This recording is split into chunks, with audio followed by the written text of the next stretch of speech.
కళమారుతున్న జీవితం కలతలోకి జారెనా కలలు గన్న కనులకు నీటి చెమ్మ తగిలెనా వెలుతురైన ప్రతిదినం చూపుతోంద వేదన అందమైన బతుకున అలజడి చలరేగెనా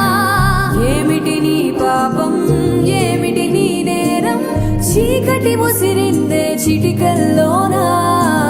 తీరదు నీ శోకం మారదు ఈ లోకం